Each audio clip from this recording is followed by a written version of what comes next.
ನೀವು ಯಾರನ್ನಾದ್ರೂ ಗಮನಿಸಿದಾಗ ಈ ವ್ಯಕ್ತಿ ಕೊಟ್ಟ ಮಾತಿಗೆ ಬೆಲೆ ಕೊಡುವವರು, ಸರಿಯಾದದ್ದನ್ನೇ ಮಾಡಬೇಕು ಎಂದು ನಂಬುವವರು ಅಂತ ಅನಿಸಿದರೆ ಅದಕ್ಕೆ ಕಾರಣ ಉತ್ತರಾಷಾಢ ನಕ್ಷತ್ರ ಆಗಿರಬಹುದು.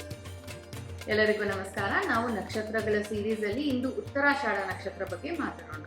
ನಾನು ಈಗ ಹೇಳೋದು ನಿಮ್ಮ ಜನ್ಮ ನಕ್ಷತ್ರ ಉತ್ತರಾಷಾಢ ಬಗ್ಗೆ. ಉತ್ತರಾಷಾಢ ನಕ್ಷತ್ರ ಭಚಕ್ರದ 21ನೇ ನಕ್ಷತ್ರ. ಇದು ಧನುರ್ ಮತ್ತು ಮಕರ ರಾಶಿಗಳಲ್ಲಿ ಬರುತ್ತದೆ. ಮೊದಲ ಪಾದ ಧನುರ್ ರಾಶಿಯಲ್ಲಿ, ಉಳಿದ 3 ಪಾದ ಮಕರದಲ್ಲಿ. ಇದರ ಅಧಿಪತಿ ಸೂರ್ಯ. ಉತ್ತರಾಷಾಢ ಜನ್ಮ ನಕ್ಷತ್ರ ಇರುವವರ ಮೂಲ ಗುಣ ಏನು ಗೊತ್ತಾ? ಸಿದ್ಧಾಂತದ ಶಕ್ತಿ. ಉತ್ತರ ಅಂದ್ರೆ ನಂತರದ, ಆಷಾಢ ಅಂದ್ರೆ ಅಜೇಯ, ಅಂದರೆ ಶಾಶ್ವತ ಯಶಸ್ಸು. ಇವರು ತಮ್ಮ ತತ್ವಗಳಿಗೆ ಬದ್ಧರಾಗಿರುವರು, ಕೊಟ್ಟ ಮಾತಿಗೆ ಬೆಲೆ ಕೊಡುವವರು, ಸರಿಯಾದದ್ದನ್ನೇ ಮಾಡಲು ಪ್ರಯತ್ನಿಸುವವರು.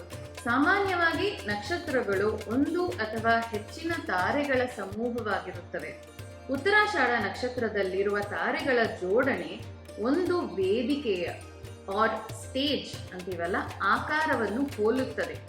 ಉತ್ತರಾಷಾಢ ನಕ್ಷತ್ರದ ಅಧಿದೇವತೆ ವಿಶ್ವೇ ದೇವತೆಗಳು. ವಿಶ್ವೇ ದೇವತೆಗಳು ಅಂದರೆ ಒಳ್ಳೆಯ ಗುಣಗಳ ಪ್ರತೀಕ.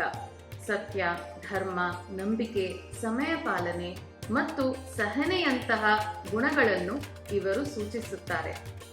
ಅದಕ್ಕೆ ಉತ್ತರಾಷಾಢ ಜನರಲ್ಲಿ ಒಳ್ಳೆಯ ಮೌಲ್ಯಗಳಿಗೆ ಬೆಲೆ ಕೊಡುವ ಗುಣ ಕಾಣಿಸುತ್ತದೆ. ಸಂಸ್ಕೃತದಲ್ಲಿ ಒಂದು ಮಾತಿದೆ, ಸತ್ಯಂ ವದ ಧರ್ಮಂ ಚರ, ಅಂದರೆ ಸತ್ಯವನ್ನು ಮಾತನಾಡು, ಧರ್ಮದ ಮಾರ್ಗದಲ್ಲೇ ನಡೆ. ಇದೇ ಉತ್ತರಾಷಾಢ ಶಕ್ತಿ.